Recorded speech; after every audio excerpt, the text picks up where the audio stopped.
अपने लक्ष्य को कैसे पाएं? गौतम बुद्ध की बहुत सी कहानियां आपने पढ़ी होंगी और किसी भी कहानी को पीआरएच कर आपके मन में ये विचार नहीं आया होगा कि इस कहानी को पढ़कर मुझे कुछ हासिल नहीं हुआ। बुद्ध से जुड़ी हुई हर कहानी हमें बहुत कुछ सिखाती है। आज जो गौतम बुद्ध की प्रेरणादायक कहानी हम लेकर आए हैं, वो आपको सिखाएगी कि किस तरह हम अपने लक्ष्यों को प्राप्त कर सकते हैं। हम सभी इस जीवन में कुछ ना कुछ पाना चाहते हैं। हर किसी के अपनी जरूरत के अनुसार गोल्स या लक्ष्य होते हैं। लक्ष्य बनाना तो आसान होता है, लेकिन उस तक पहुंचना या उस लक्ष्य को प्राप्त कर लेना आसान नहीं होता। कुछ लोग होते हैं जो अपने गोल्स को पाने के लिए दिन रात मेहनत करते हैं, और कुछ होते हैं जो एक कॉपी में अपने गोल्स लिखते हैं और फिर भूल जाते हैं।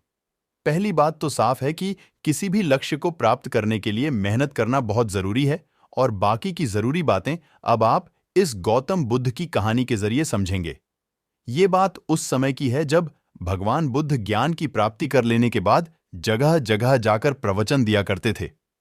वो हर गांव में जाकर अपने ज्ञान का प्रसार करते।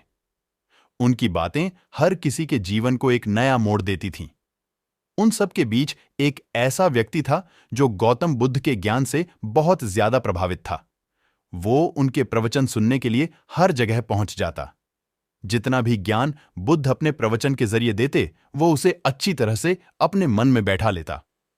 उसका लक्ष्य था कि वो भी बुद्ध की तरह एक आध्यात्मिक और परम ज्ञानी बने। गौतम बुद्ध के प्रवचन सुनते सुनते उस व्यक्ति को साल भर हो गया। उसने महसूस किया कि उसके अंदर कोई बदलाव नहीं आया। वो खुद को वैसा ही पाता जैसे वो एक साल पहले था।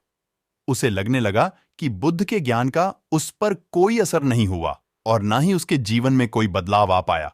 ना वो एक ज्ञानी बन पाया और ना ही उसका लक्ष्य पूरा हो पाया। इस बात से नाराज होकर वो व्यक्ति बुद्ध के पास गया और बोला, मैंने साल भर आपके प्रवचन सुने। जो भी ज्ञान आपने दिया वो सब मैंने अपनाया, लेकिन उस ज्ञान से मुझ में कोई बदलाव नहीं आया, और आज भी मैं पहले जैसा ही एक साधारण इंसान हूं। उस व्यक्ति की बातें सुनकर बुद्ध मुस्कुराए और बोले, तुम किस गांव से आए हो? तुम्हारे गांव का नाम क्या है? वहां तक की दूरी कितनी है? क्या तुम यहां बैठे बैठे पल भर में अपने गांव पहुंच सकते हो? बुद्ध के सवाल सुनकर उस व्यक्ति को गुस्सा आ गया। वो बोला, मेरा गांव बहुत दूर है, सही रास्ते पर, और पैदल चले बिना मैं वहां नहीं पहुंच सकता। पल भर में कोई भी व्यक्ति किसी दूसरी जगह नहीं पहुंच सकता। गौतम बुद्ध बोले, यही तो तुम्हारे प्रश्नों का उत्तर है। तुम्हें अपने गांव की दूरी पता है, अपने गांव का रास्ता पता है, लेकिन जब तुम इस जानकारी के अनुसार चलोगे तभी अपने गांव पहुंच पाओगे। उसी तरह मुझसे जो ज्ञान तुमने लिया है, उसे जब तक तुम अपने व्यवहार में नहीं लाओगे और उस ज्ञान के अनुसार नहीं चलोगे, तो तब तक तुम खुद में बदलाव नहीं कर पाओगे। जितना जरूरी लक्ष्य की जानकारी होना है, उतना ही जरूरी है उस लक्ष्य को पाने के रास्तों का पता होना।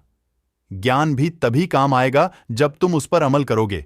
इसी तरह लक्ष्य भी तभी पूरे होंगे जब उन पर कार्य करोगे। सीख जो हमें इस गौतम बुद्ध स्टोरी से मिलती है, इस कहानी को पढ़कर ये बात तो आप समझ ही गए होंगे कि कोई भी लक्ष्य बनाने से पूरा नहीं होते, बल्कि उन पर कार्य करने से वो पूरे होते हैं।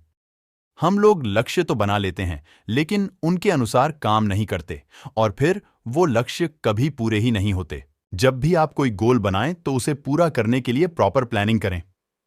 मन में ये विचार ना लाएं कि कल कर लूंगा, या ये गोल तो मैं ऐसे ही अचीव कर लूंगा। किसी भी गोल को अचीव करने के लिए एक प्लान होना बहुत जरूरी है। जिस तरह बिना सही नक्शे के एक अच्छा घर नहीं बन सकता, उसी तरह बिना प्लानिंग के गोल अचीव नहीं हो सकता। अपने लक्ष्य की जानकारी हर किसी को होती है, लेकिन उस जानकारी पर हर कोई काम नहीं कर पाता। आपने भी जिंदगी में बहुत गोल्स बनाए होंगे, लेकिन उन्हें पूरा करने के लिए कभी कोई प्लान नहीं बनाया होगा, और वो गोल आज भी अधूरे ही होंगे। ये बात सिर्फ आपकी नहीं है। मेरे खुद के कई गोल्स हैं जो किसी डायरी के पन्ने में दबे हैं और आज भी अधूरे ही हैं। ये कहानी आपके और मेरे लिए एक सबक है कि लक्ष्य बनाओ तो उसे पूरा करने का एक प्लान जरूर बनाओ, तभी वो लक्ष्य पूरा होगा। अगर दोस्तों यह कहानी आपको अच्छी लगी हो तो हमारे हिंदू सनातन चैनल को सब्सक्राइब जरूर करें।